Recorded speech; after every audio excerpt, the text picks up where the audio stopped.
तो प्रशांत किशोर ने संजय जायसवाल को लेकर अपनी प्रेस कॉन्फ्रेंस में क्या आरोप लगाए थे, अब वो भी सुनिए। अब अंतिम छोटभैया नेता है पेट्रोल चोर संजय जायसवाल। इनका एक पेट्रोल पंप है इनके माता जी के नाम पर बेतिया में।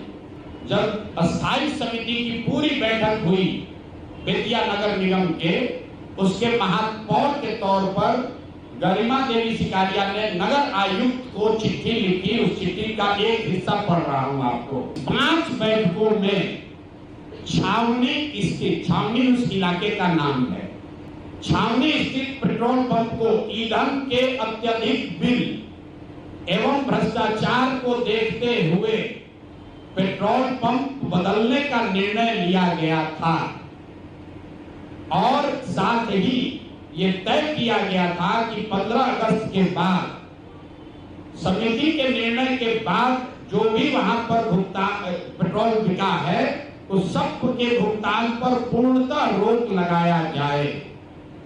ऐसा इसलिए किया गया कि वहां नगर निगम के सफाई की गाड़ियों के बिल के नाम पर 5,86,67,033 रुपए का इन्होंने भुगतान उस पेट्रोल पंप को नगर निगम ने किया है। और स्थायी कमेटी के 5 बैठकों में ये पाया गया कि ये ज्यादातर भुगतान फर्जी है, गलत है, ज्यादा बढ़ा कर लिया जा रहा है। अमिताभ, बिहार चुनाव ये तो है कि दिलचस्प होता जा रहा है, मैं यूं कहूं कि त्रिकोणीय। एक बार भ्रष्टाचार एक बड़ा मुद्दा बन गया है, प्रशांत किशोर को भी घेराबंदी करने की पूरी तैयारी में जुट गई है पार्टी।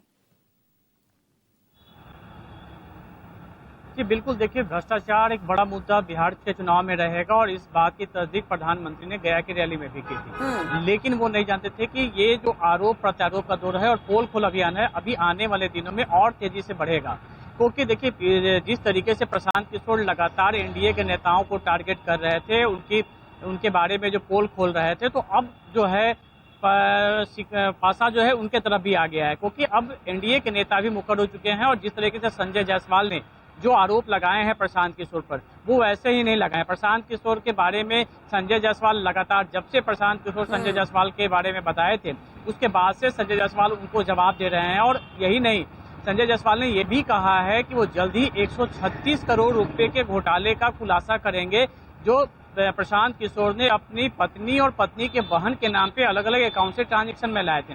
ये तमाम बातें जो संजय जायसवाल कर रहे हैं। इससे पहले देखिए अशोक चौधरी भी पटना सिविल कोर्ट में मानहानि का मुकदमा प्रशांत किशोर पर दर्ज कर चुके हैं और 2 बार की सुनवाई उसमें कोर्ट में हो चुकी है और मामला अभी भी पटना सिविल कोर्ट में चल रहा है।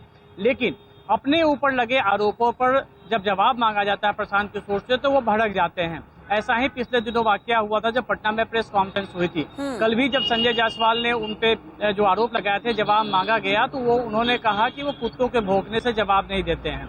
तो इस तरीके की भाषा का वो इस्तेमाल कर रहे हैं।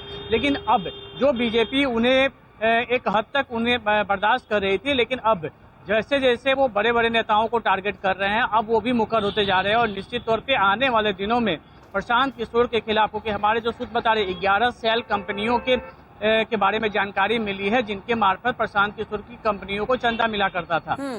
ये बातें बीजेपी के एक वरिष्ठ अधिकारी नेता ने बताई थी, लेकिन उस समय वो खामोश थे कि ऊपर से उन्हें इंस्ट्रक्शन नहीं था। लेकिन जिस तरीके से अब चुनाव आने के नजदीक आने के साथ ही वो लगातार जो अब बड़े नेताओं को टारगेट करने लगे हैं, तो ऐसी स्थिति में, क्योंकि अभी भी प्रशांत किशोर के पास 11 वैसे नेताओं की लिस्ट है जो एनडीए के बड़े नेता और जिनके बारे में आने वाले दिनों में वो खुलासा करेंगे, तो इसको लेकर अब तैयारी पुख्ता होगी। क्योंकि अब काउंटर भी किया जाएगा उनका और इसके लिए पुख्ता तैयारी की जा रही है और इसकी शुरुआत संजय जायसवाल ने कर दी है। बिल्कुल, शुरुआत कर दी गई और देखिए अभी और कितने पोल खुलती है। एक तरफ प्रशांत किशोर ने कई सारे खुलासे किए। बहुत बहुत शुक्रिया हमारे साथ जुड़ने के लिए ऋषिकेश, आपका भी बहुत बहुत शुक्रिया।